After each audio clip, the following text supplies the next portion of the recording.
T-minus 10, it says here. Are we up? I don't know, are we up? I'm up at this end. Looks green. Drop frame 0 green. 4,000 feet. Let's get going.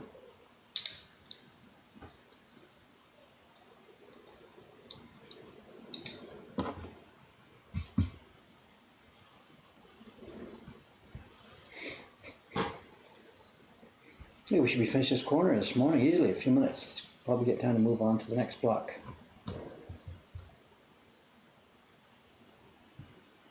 Well, here we are. Today's Friday.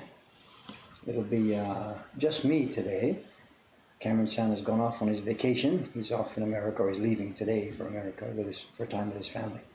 So it's just me today. So because there's no visitor coming, I've put the camera outside. And I've had to change it a little bit from last time I put it out there. I got a little bit of feedback. We were putting it outside on weekends, Saturdays and Sundays, to put the camera outside.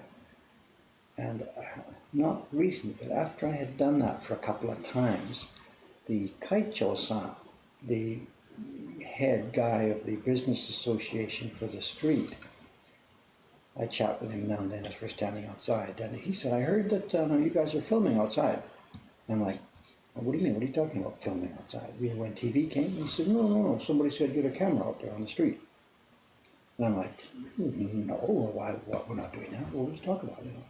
He said, well, you do know that we've arranged with the police department, we've arranged for some security cameras to be set up on the street.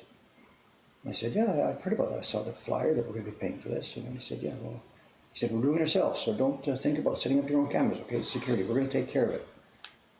So I like, okay, sure. Wasn't thinking about such a thing at all. But the point being that it seems word got back to him that we had been filming outside. So somebody saw it, and passed it on, and asked a question, and passed it on. Whatever.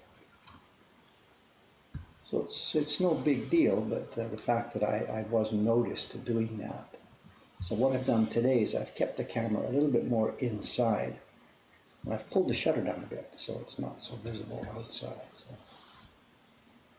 I don't think it's a problem just filming outside for a few minutes, but just to make sure there's no blowback here. So I've tucked the camera under the shutter. You can see coming from the top of the camera view there, top left corner, you're looking at the shutter there. So we're inside the shutter here.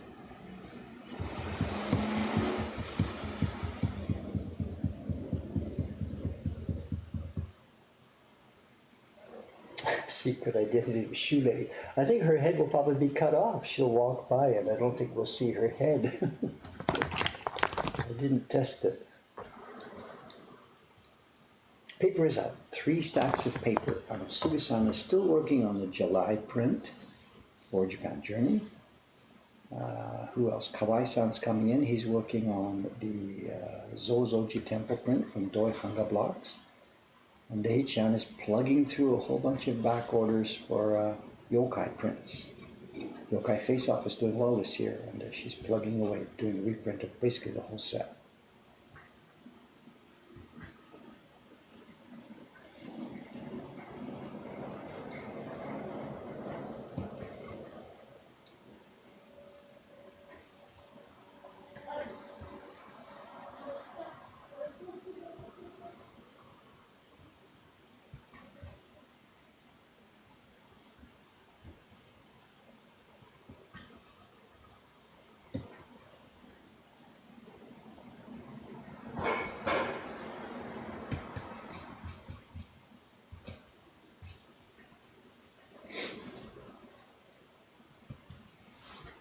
There's also bits and pieces of other news. There was something related to Wednesday's show and tell.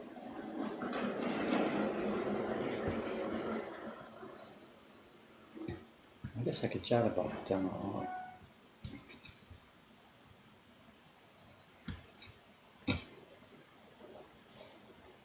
In fact, maybe what I should do actually is I could put that at the front of the stream. We have a moderate show and tell today, nothing special, more of a pickup on the preparation for the next video. But there's been a bit of something happened after I did the show and tell the other day. What should I do about the timing? It's 9 o'clock now, but European people want to get to bed.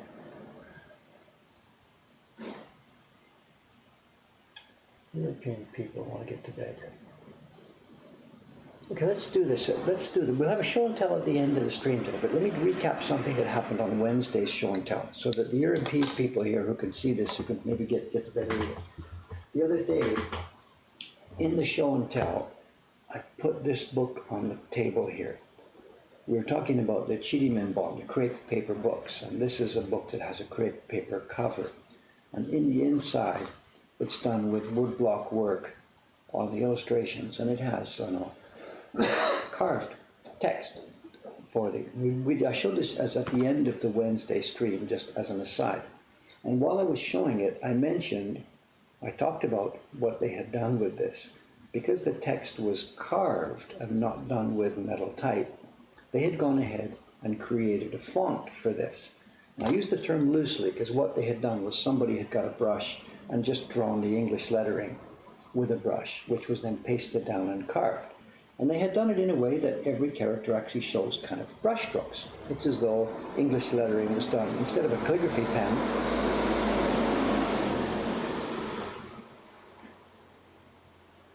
Instead of lettering being done with a calligraphy pen, it's done with a Japanese brush.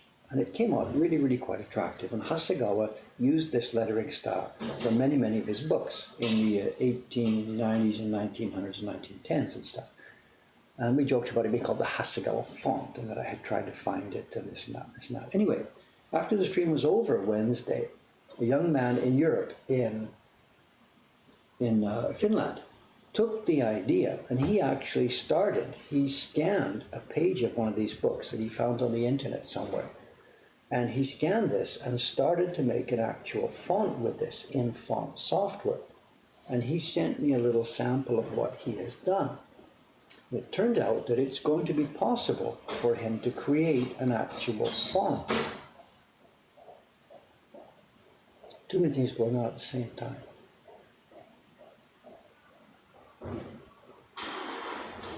She went by on the other side of the street today. We didn't even see her.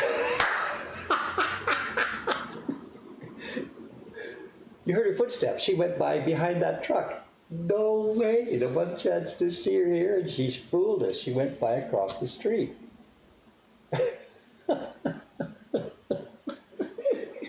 It doesn't get any better than this. Well, too many things going on here. Anyway. That was like a Ken. That was close. Anyway, long story short, he sent me, less than 24 hours after I did that on the stream, he sent me a test font file. He had built a bunch of letters inside this, not a full 26 letter set, but a bunch of test letters in this so that I could download it and try to print it out. And it looks great. Not only is he doing A, B, C, D, E, he's put a bunch of glyphs together. Like, for example, look at this. Do you see where the word love is? The O and the V are connected. And modern font design on modern computers allows you to do this. You can have the O by itself, of course the V by itself, and common ligatures. O and V, and then T and T. Here's another one. There's a T and H somewhere, a very common pattern. T and H end up being what they call a ligature. The two things are tied together. Anyway, long story short, he has started to build this. And as far as I know, he's going to be willing to make this open. We're going to help support him by maybe sending some prints and paying a bit, stuff like this. And once it's up and running, it'll be a few weeks, I think, before he builds this. Once it's up and running, he said it's going to be okay. He would like to make it available to people. So this is happening. I don't have any other news to tell you about this. There's nothing you can download yet. But it looks like, if things go well, if this young man can actually proceed with getting this all done, it looks like we may have a download font for this thing in two forms. One that you can use on your computer itself, and one that we can use as a web font. So we could put it on our website. When you click to one of the pages on our website, the font quickly downloads in the background, and you see the page in Hasegawa font. So coming soon to a screen near you, thanks to a lot of hard work coming from this young man in Finland, you're going to be able to see this Hasegawa font. And it all started to happen less than 24 hours after this. What will it be used for? Just to have fonts. I mean, give me a break, just to have a font. Anyway, back to work, back to work. I want to mention it now rather than at the end of the stream because this young man's in Finland. He may be watching tonight. I'm not quite sure. If he is, I hope he will come in and say something. But I didn't want him to have to stay up too late if he was going to watch this evening. So, okay, anyway, let's put that aside, get back to work here.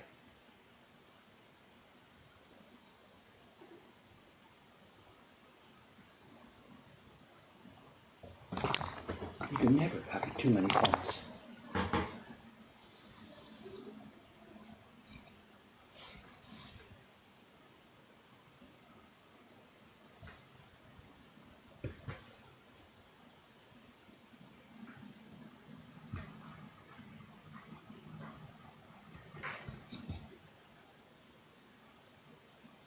Also, it's just so beautiful. I really, really like what they did with the writing on that one, you know.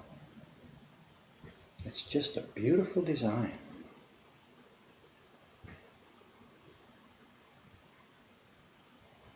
The idea of doing a Western lettering with a Japanese brush.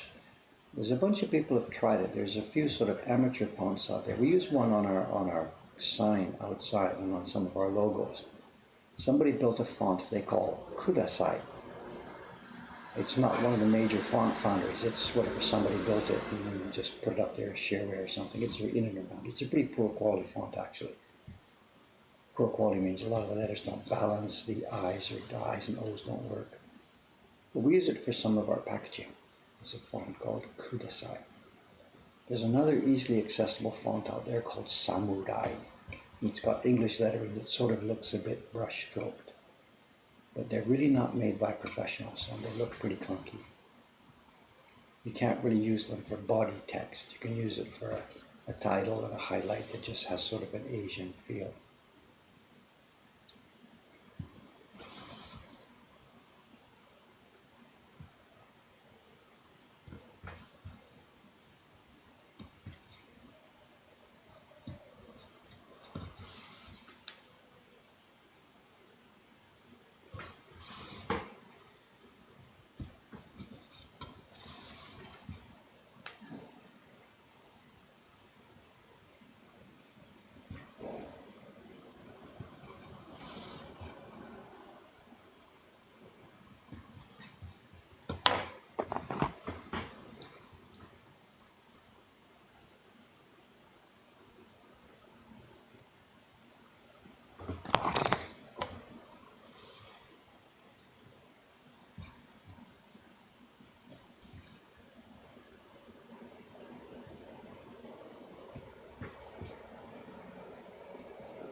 Not sure about the helmet thing here. The motorcycles, of course, are mandated. People have motorcycle helmets when they wear motorcycles or scooters. The helmet thing, I think when kids, I don't know, any kid riding in a basket when mothers are transporting kids in bicycle baskets and stuff. I believe that's mandated now. I'm not quite sure. But individuals riding a bicycle are not required to wear helmets here, to my knowledge. Nobody does.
Have I asked anybody to proceed with stage 2 of their cat view yet? That's going to happen this weekend. And now that we have nearly 400 items in, there are a bunch of them that I have got my own check mark on. So sometime this weekend, Saturday and Sunday, I will be writing emails to a few people saying, okay, here we go.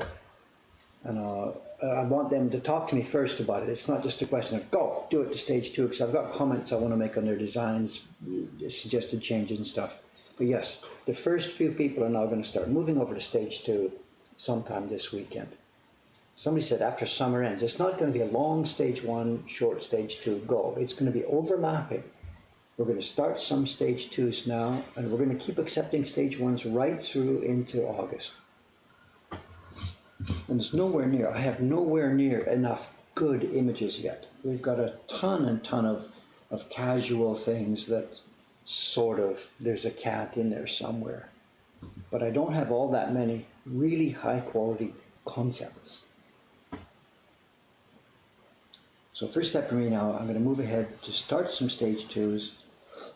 And then when I've got 1 or 2 of those back, we will make the next video, update video, and let people know how the thing is progressing and encourage some more quality input.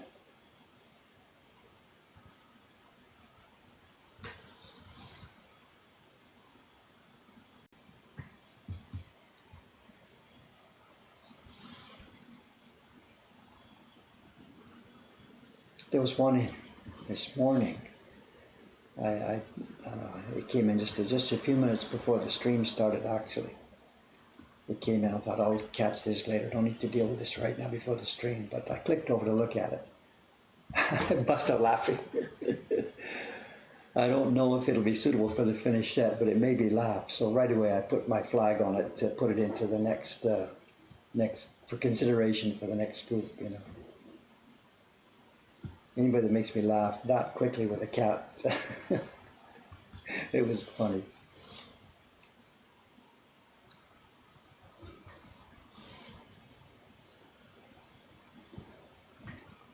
I don't think I could use it just as it is, but it was very, very funny.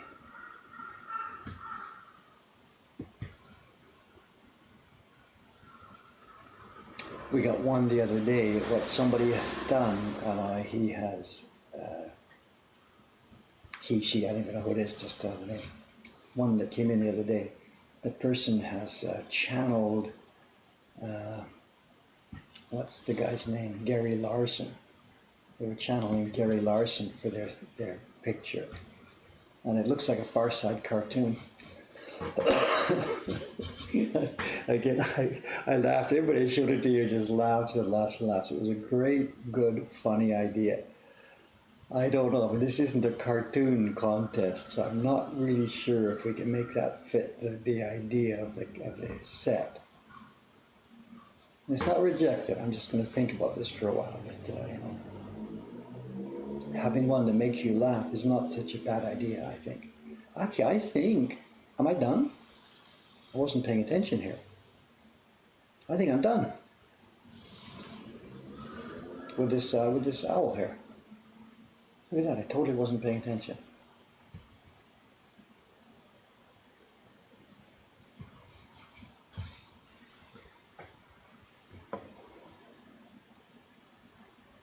No, I think it's done.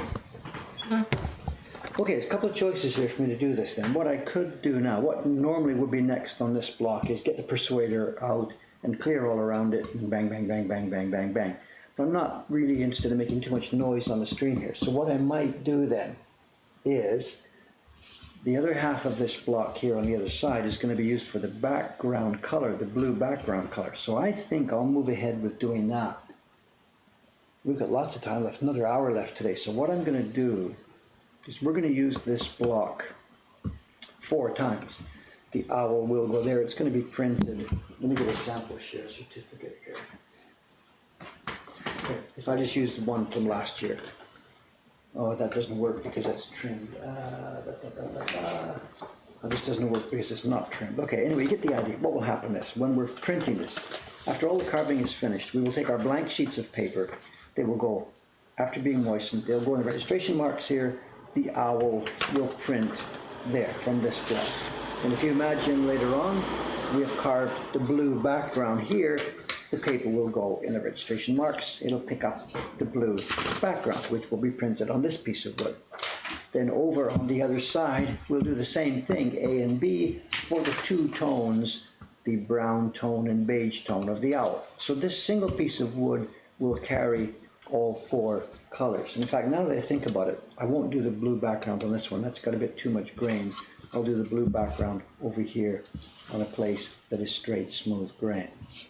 So what I'm going to do this morning, I have a copy of last year's share certificate, which I will use as the guide to show me where to cut that oval shape. But to do that, I need registration marks. So let me get those in place.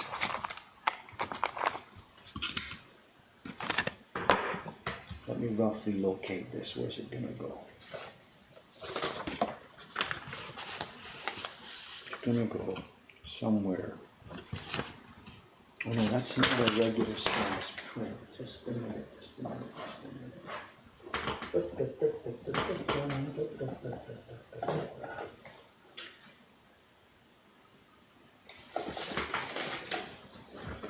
we go. This is one of last year's prints, and that will show me where to do this. Okay. So it'll go somewhere around here.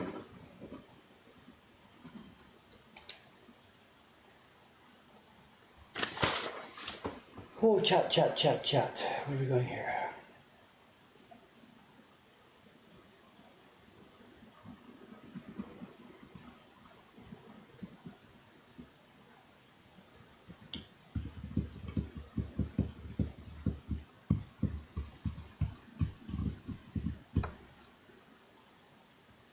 Someone's asking, more Shunga in the Mokonkan catalog? I have no idea. I cannot see that far away.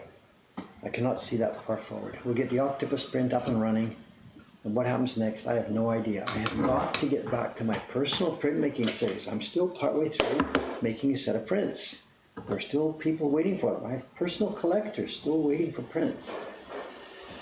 So long before I start another Shunga project, I have to get some work done on those prints, absolutely. So will there be another Shunga project starting? I can't imagine such a thing happening anytime near soon. Okay, I'm going to make a noise here. Those of you who have been here before know what's going to happen here. To make the registration mark here, I need a short tap here. I'm going to make a loud noise, a single sharp loud noise. If you have headphones on, please be careful. I'm going to count down to this. Noise coming. 3, 2, 1, done.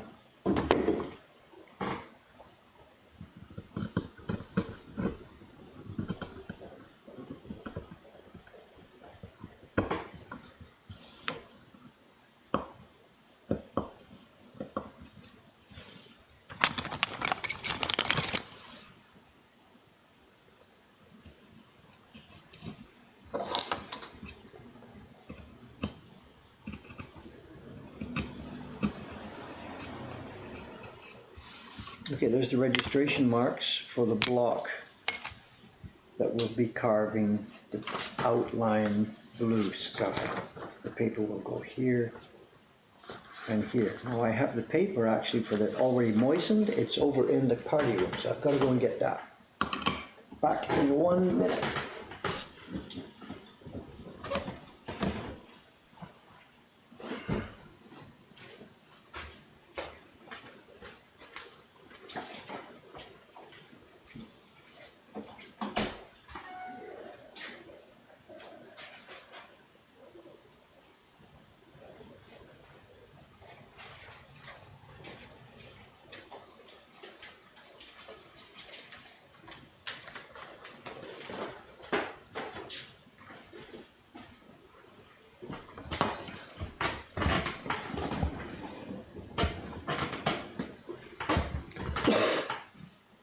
The moistening is important, you know. This is a not moistened sheet. So when we printed this last year, I moistened the paper and it expanded and we printed this. It then dried. So this paper is no longer the right dimensions for showing where the registration marks need to be. This sheet, I moistened it this morning. So this sheet has now expanded in size by 1 or 2 millimeters. So when I paste this down here in a moment, it's going to show me the correct location for carving the blue oval for this year's print. Let's paste it down.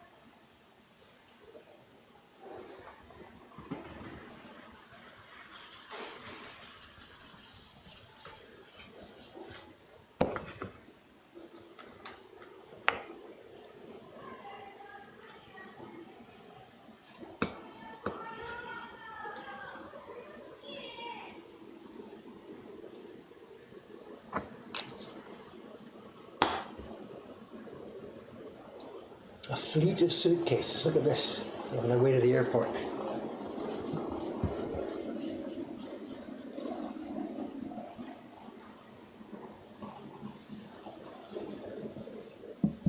Not enough glue.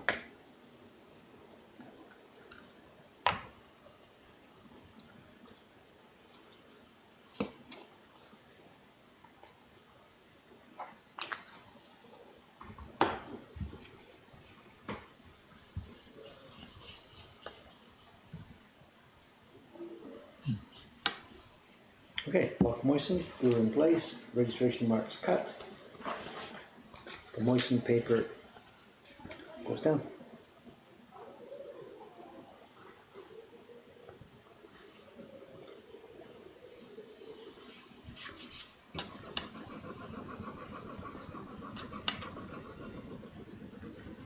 Again, for simplicity here and for accuracy and just to keep things consistent, I'm using a copy of last year's printed share certificate to show the place to carve the oval for this year.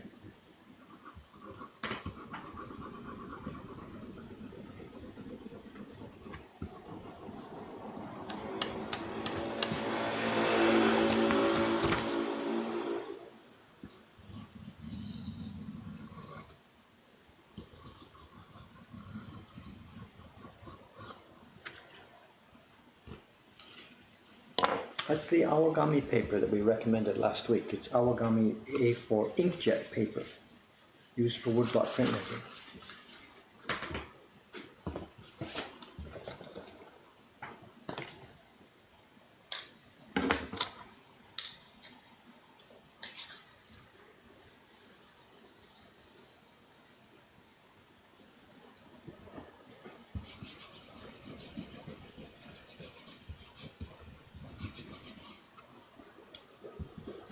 This isn't gumpy, so forget about the peeling, but we can peel a bit off. Right?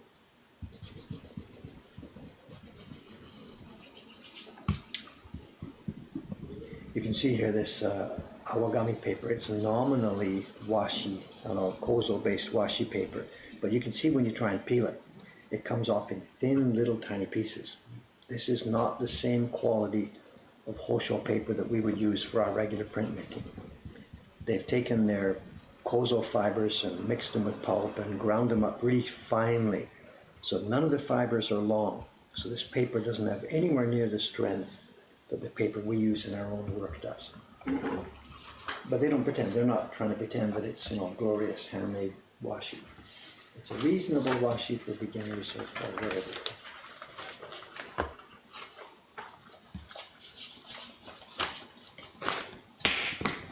Okay.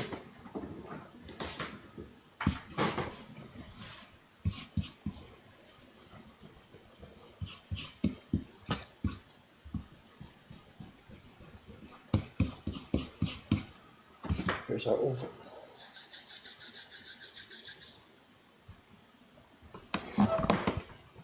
Yeah, 010 peel. I told you so. This is not a normal peel. This is not our Gampi paper. Don't complain to me. Complain to Awagami. Just a joke. They're good people doing good stuff. This is not supposed to be that kind of paper.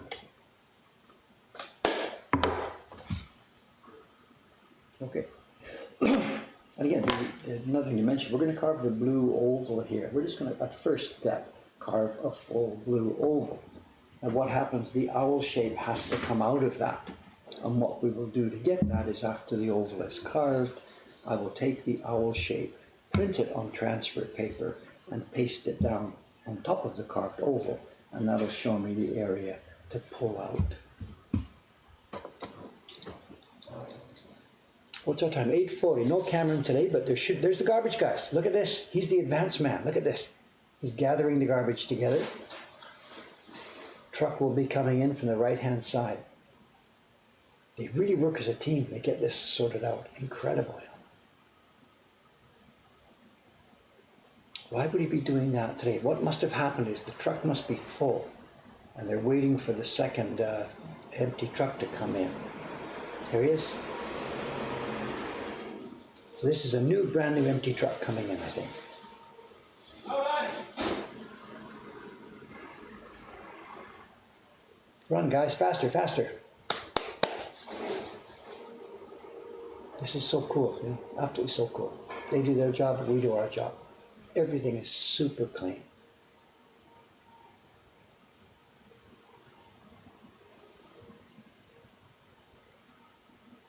Out they go.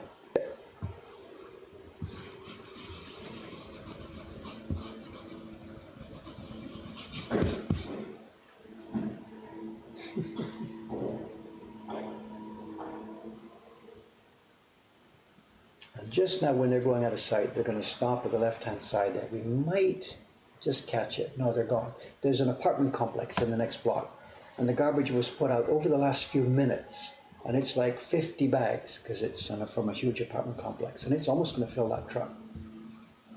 So they're there, you can hear them. The truck is still.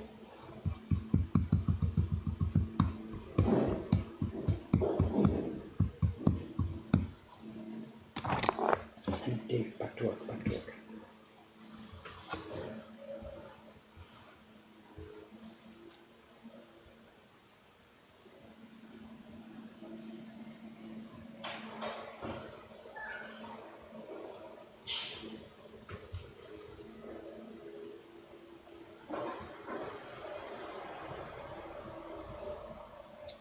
A couple of things here about this carving. The angle of the knife now is completely different. I was carving this morning like this, like this, like this, like this, going around and around.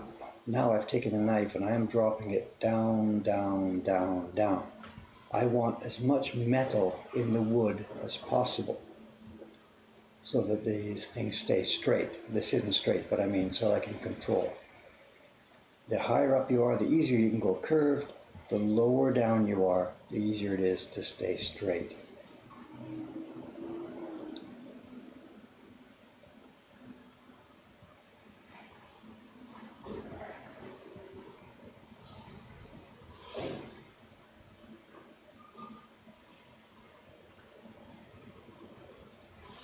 You can hear them, they're still working on that apartment building's garbage there.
Okay, there we are.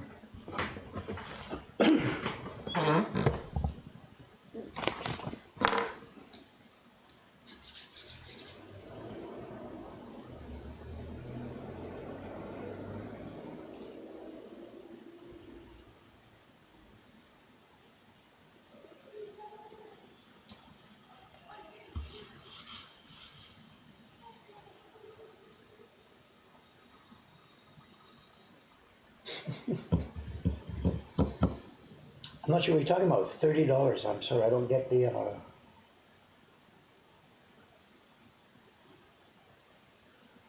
My mother's here. Is she? Good morning, Mom. How you doing?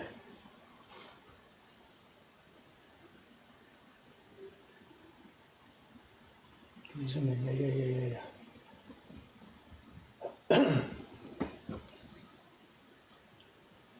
Somebody's asking for zoom in. I'm not going to zoom in because we are about to switch to a different kind of work here. We are going to switch to persuading. There's no way around it. The next set of work here is going to be persuading.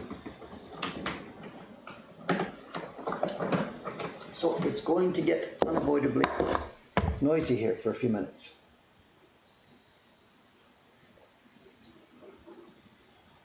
Oh, t-shirts, is that the deal? I haven't seen that news, I'm sorry. Rickshaw cart t-shirts? Is that a thing?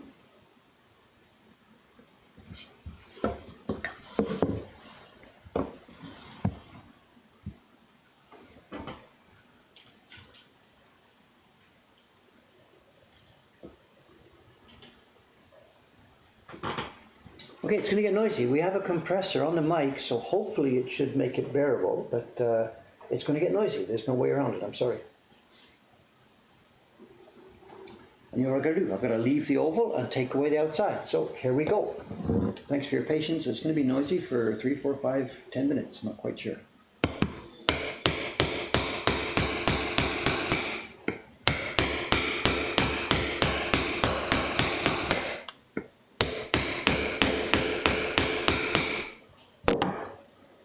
Blast this.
I can't remember the last time we had the persuader on the stream here. It's been months and months and months. I avoided as much as possible.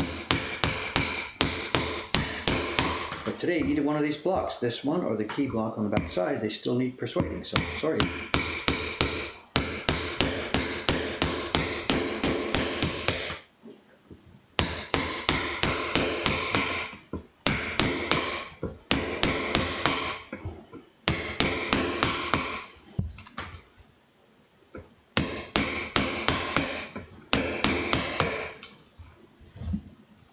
Can't be helped.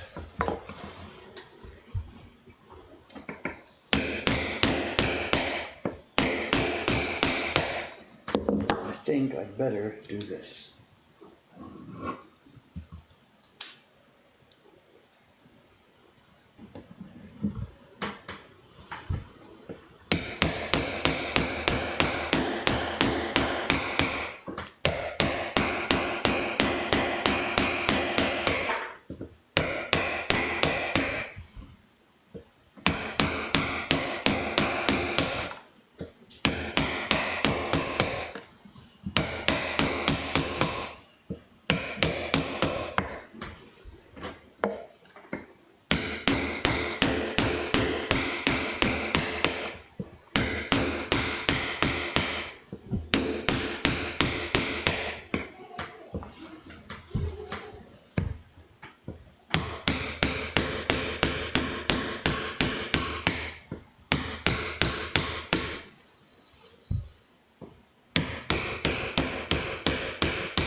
against the grain,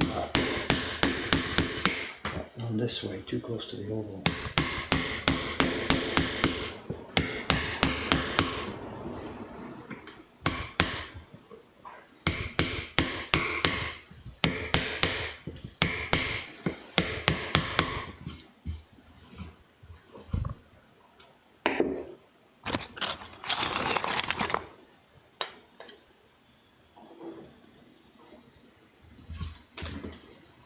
The cherry chips, I know a while ago we did have a use for them. I know when I worked by myself in my house in Ome, I was making so many prints, well, at least one print every month.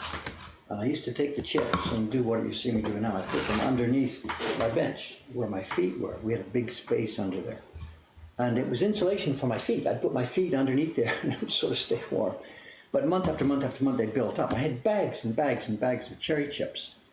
And my girlfriend one day, she said she had heard that the ash from burning cherry wood, from burnt cherry wood, was good for gardens, phosphate or something or whatever it was, I don't know. So we did that for a while. I would box this stuff up, give it to her. She threw it all in a heap in her garden, burned it up, and then spread the ash around her garden. And she swore that that was a good deal, that cherry ash was a really hip thing for the garden. Whether it's specifically cherry or any wood ash, I have no idea, alkali or something. So we used to do that, but she's no longer a fanatic about her gardening, and I myself don't produce all that many wood chips anymore because I do such little amount of carving. So, but yeah, could be in the old days, carving workshop. Of course, there's a wood pot-bellied stove. There's no central heating in houses in Japan. A lot of them even now in the old workshops. Of course, had no heating. If there was a stove there, bang, in go the chips, of course.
Keep in mind, there's going to be another area here, so I can't chop too far away because this is going to be replicated. There'll be another registration marks on this side, and we'll be using this part of the wood for the heads and tails. So I'm going to take it easy here, how much I clear away.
think that'll do it for a few minutes here. Let's move to a quieter tune, just a sec.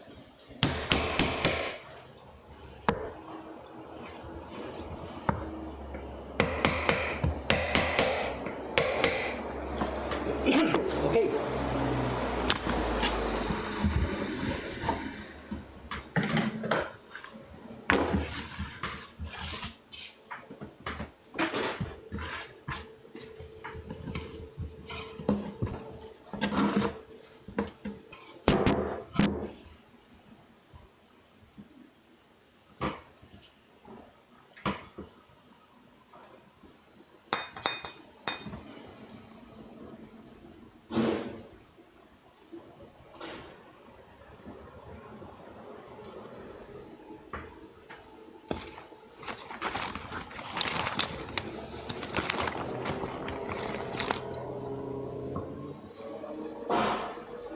Another garbage truck. What you're seeing down there, it's a private garbage company. This garbage truck we saw earlier was the city garbage. They come here, what is it? It's Tuesday morning and Friday morning, picking up the burnable garbage. Last night a different truck came to pick up some recycling garbage, pet bottles and stuff like that. What you're seeing there is a private garbage company. These handle the work for the Korean hot dog place. And they are parked in front of Korean hot dogs there. Picking up their yesterday's garbage, I guess.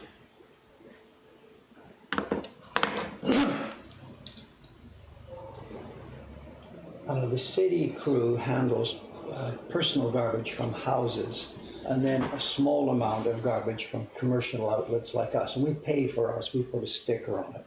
But there's a limit. I think you're allowed to put 2 bags a day out or something when you're a commercial outfit. And we're still under that, so we're okay. But the hot dog shop puts out way more garbage than that. So the city doesn't take it, and you have to deal with a private garbage collection company for that.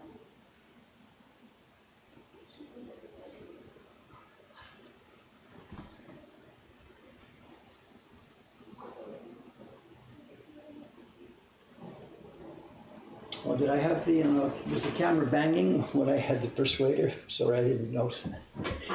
Yeah.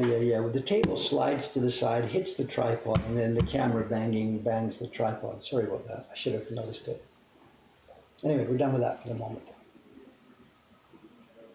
Okay, next step for the clearing, we've used the major clearing chisel. As we talk about this, there's 3 steps to this whenever we're doing our carving for any kind of block. Step 1 is the main knife for cutting outlines, whether it's the outline, simple outline here, or whether it was the outlines a minute ago of all the owl. Step 1 is with this single knife, which cuts the lines. Step 2 on all the blocks is what you just saw. It's clearing the major areas of waste. It's sort of you're clearing out the sea and leaving the land. That's step 2. And then step 3 is the in-between part. We then flatten these areas, and I use the flat pull nose chisels to come up to the place where the lines were carved. So I'm now going to switch to step 3 for this block. And the first part of that is to flatten the base of this C. I guess you can't see it without a light on. If I put the horizontal light on, there we go, you can see now. There's roughness, and if I leave these lines here that were caused by the chisel, if I leave these, then the brush, which puts pigment on the top, the brush leaves pigment deposits on these places. They build up higher and higher and higher and cause blots in the finished print. So my job now for the next few minutes is to remove the roughness in the seabed around the area we're going to leave.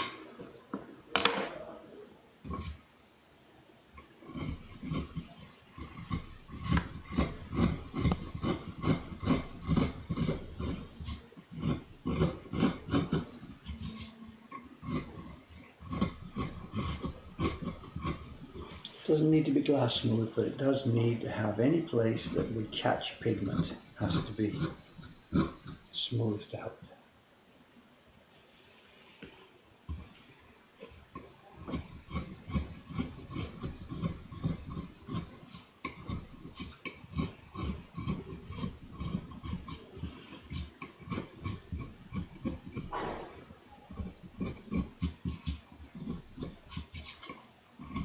It's a constant process of moving and turning and moving and turning, because when the light's going from a certain direction, I can see certain hills, but because the light's coming from there, I can't see so much. So we keep turning it around and around and around to catch everything.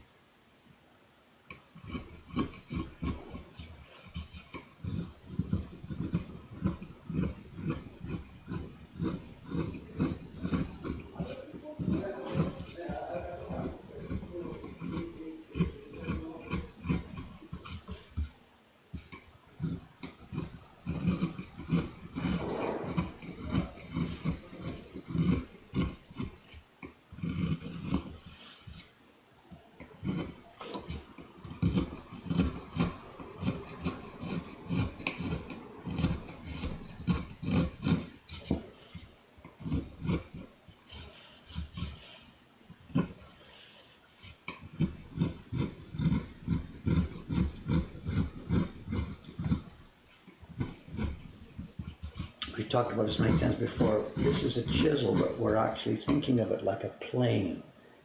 If you imagine that we had a plane pulling across, planes work with a blade at a very low angle and being pressed down onto the wood so that the blade can't cut down into the wood. And I'm doing that here. The blade is a wide blade, it's at a very low angle. And to stop it skipping up, my finger is pressing down on the back of it. And it's got the same action as though we were planing the wood.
The blocks are not sanded. Our blocks are not sanded. Neither are they planed. We're sending them out for the past half a year or so. We've been sending them out to a workshop in Kiba, the lumberyard section of Tokyo, where there's a guy with a very special tool, and I don't know what it's called. If you imagine, I'm going to try and zoom out to get this here. The guy's got a tool, and it's a power tool, and it's got a bed. And you know how a jointer has a set of blades that spins up in the bed and you put your wood over the top of it? And it sort of acts like a plane. A planer, you normally put the wood in and the planer goes zzz and planes off from the top.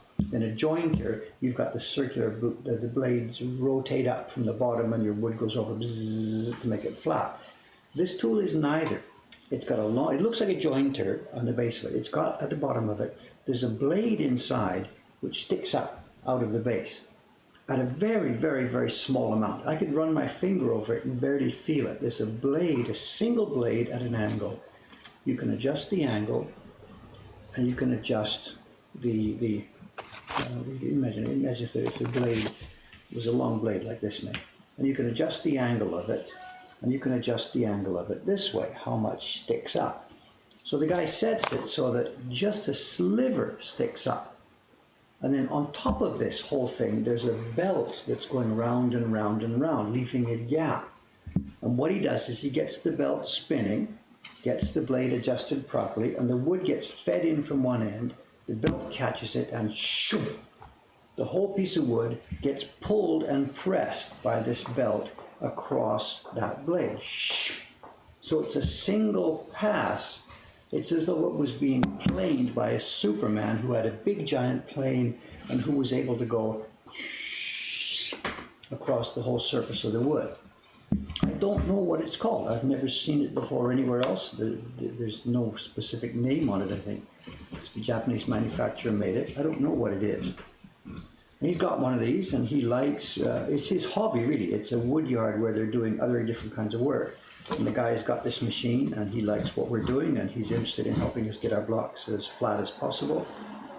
So in recent months, recent half a year or so, it's a jointer planer, but it's not, because there's no spinning blade. Any jointer or any planer has a spinning, rotating blade. This doesn't. It's got a stationary blade.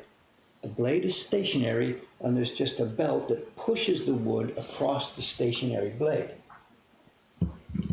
So it's a sort of a simulation of a hand plane. I don't know what it's called. I have no idea what you would call such a thing. But he's got it, he keeps it in good shape, and he likes working with it, and he's interested in helping us.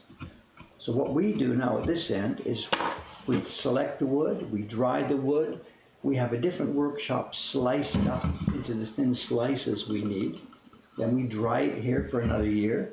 Then Aoyama-san upstairs bonds it. He selects it, and we do the bonding ourselves, the bonding and pressing. We bond it to the plywood core ourselves. Then we run the wood through just a normal little desktop planer. It gets it to the thickness we want, it gets the major discrepancies out, but of course it's not ready for woodblock work. Then we bundle them up and send them over to this guy, and he fires them all through his planer, or this thing, whatever it is.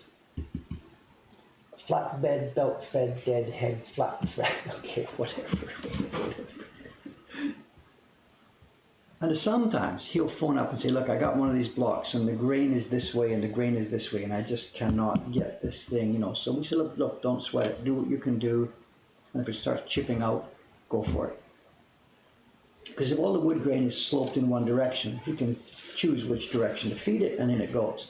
But if the wood grain on the trunk was warped or something and it works different directions, there's no way he can feed it through both ways. So sometimes some of the blocks he sends us are chipped out in some areas of the wood. We can't help it. What we do is we just do what I'm doing today. If it's chipped out in this zone, we make sure we select that piece to use a different area. We never, almost never, use the entire surface of a single piece of wood. Maybe for a Shinhanga print, you've got the sky and a giant print as one piece, but that almost never happens for us. Anyway, back to it. Step 3 here, clearing out this thing. Zoom in closer, see what's going on.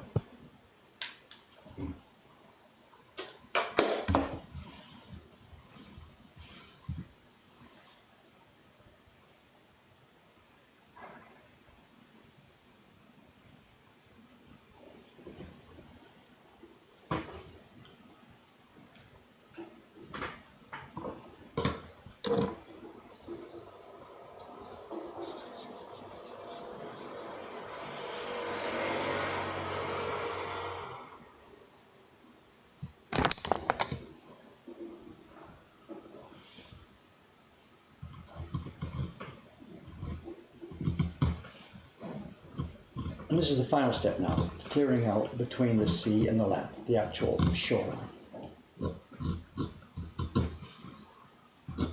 This part's already cut, it was cut with a knife a few minutes ago.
it's not actually done. Remember, this is the blue background, and after, as I said before, once I finish clearing out the owl block,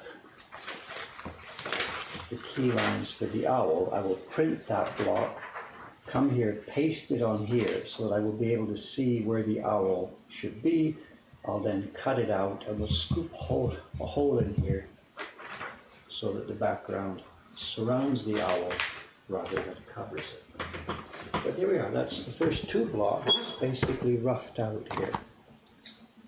The block for the background sky and the block for the outlines of the owl and the branch. There are two more to go, and they will be a background tone for the owl and a darker brown tone for the owl. We're not going to have any leaves on this version of the print.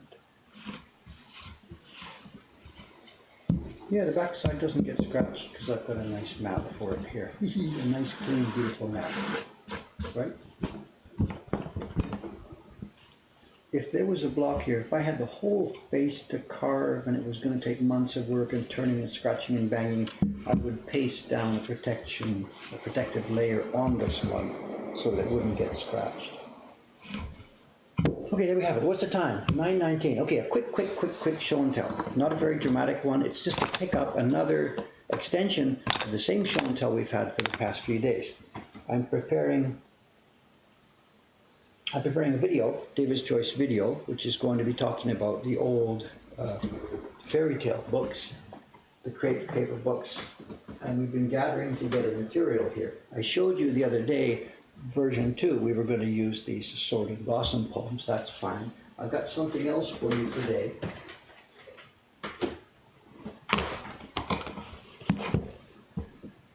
You saw before the French version of some of these books, the ones in that box. Well, what I've got here are a couple of English fairy tale books. And these are books that were published. The original fairy tale series was 24, I think, in English. They were different languages. They had different levels of it. And then they were published later and later. And this is one I've got here. This is after Hasegawa-san himself was dead. The company kept going, publishing these things. But actually, the quality started to slip and started to go. And the quality of the actual chirimen here, the rubbing, is quite a bit decayed from the earlier versions of these books. But they are still drop dead beautiful. Here we go. This is one from, let me look it over what the date is. It's a Showa 9. What's Showa 9? I was born in Showa 26, which was 1951. And this is Showa 9, so that's 26 minus 9. It is 26, 16. No, Showa 9. What's this? 9 from 26. 26, 16, 6. 7, 8, 9. 17 years before I was born. I was born in 51, so 41, 31, 34. 1934. And this is an era where there was still lots of tourism in Japan. They were at war with China already, but there was no war going on with America or European countries. And there was lots of tourism in Japan through the late 30s, most of it coming by steamship. The steamship lines ran between San Francisco, I think it went up to Alaska, over to Yokohama, down to Hong Kong, Singapore, places like that. So there was lots of Western tourists in Japan in the 1930s. And this kind of book would be targeted at them. And here we are, you can see. And this is the same thing we were talking about. All the colors and text you see here, the colors and text on the cover were done with woodblock printing. Inside, the text was done by metal type, and the pictures were done by woodblock. I'm going to recapitulate it. The other block we showed yesterday, this was text and illustrations by woodblock. The whole thing was carved in woodblock. The fairy tales are a bit different because they were done in different languages. The illustrations are woodblock, and the text is metal type. They had English versions, for many of them French and German versions, and for a very few of them Dutch, Danish, a little bit of Italian, I think even one in Russian. And I read that they had a plan to do some in Polish, but it never came through. And here we are. They're just incredible, incredible albums. We talked about it before. They're so light. There's just a lightness and a delicacy to them that's just impossible to describe in words. And this one, compared to the one we showed you the other day, this is actually now getting a bit difficult to read. Because as I said, the level of technique they were using for doing the actual creping results in larger mountains and valleys. And it becomes a bit difficult to read some of the lettering. Whereas the Meiji era ones are beautiful and easy to read.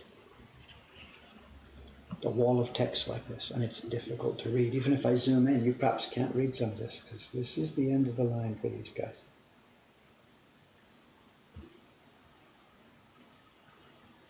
Readable, but just. Readable, but just. And then the pictures, they're crunched up, and you can now see the creping is interfering with the enjoyment of the picture, because the creping is too rough. The one we saw the other day, the French ones, was delicate, delicate, flat creping. Do I have one reachable? I don't have it. It's where is it? It's up here somewhere. I put it away. Oh wait, I do have it here. Let me get one to compare.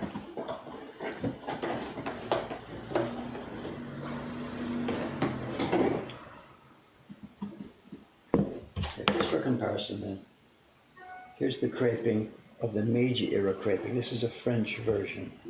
And the creping, you can see the two, it's a night and day difference. This is the Meiji era creping, delicate, delicate beyond belief.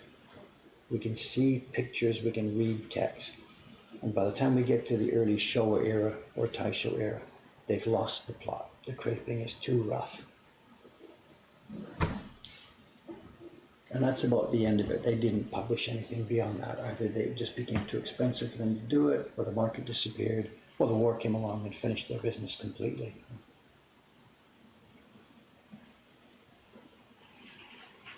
But my God, they're beautiful objects.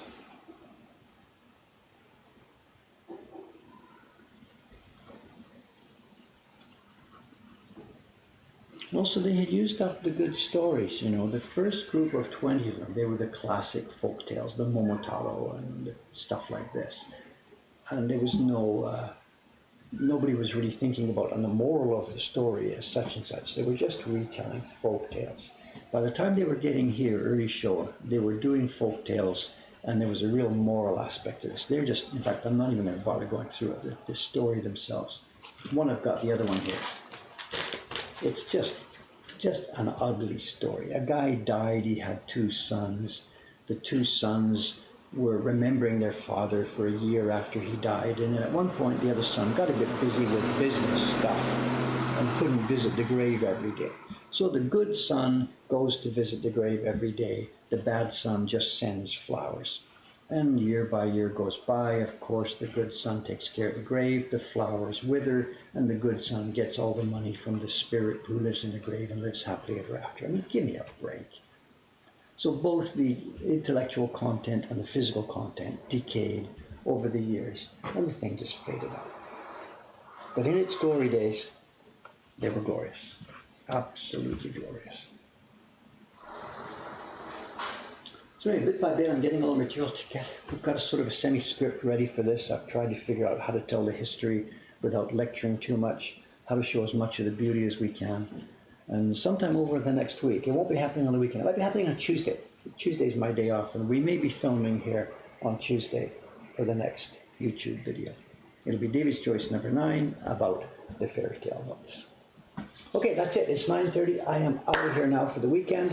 We actually have a busy party day here, and we're really short-staffed. Cameron's gone. I'm going to do all the bookkeeping. We've only got one person to help with the parties, so I'm going to be partying right through to the afternoon today and over the weekend as well. Okay, it's been a mixed day today. A bit of this and a bit of that. I was even going to talk to you about the major change in my sponsorship, Orangina. They've doubled the price and half the size. Thanks, guys. We'll talk about that later. Okay, thanks very much, guys.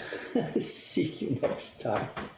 And keep an eye out for the fun news about those fonts. Soon, hopefully, we'll be able to bring you a brand new font. See you next week. Thank you, guys. Bye-bye. Not 2 days, 3 days. I'll be here on Monday. Bye-bye.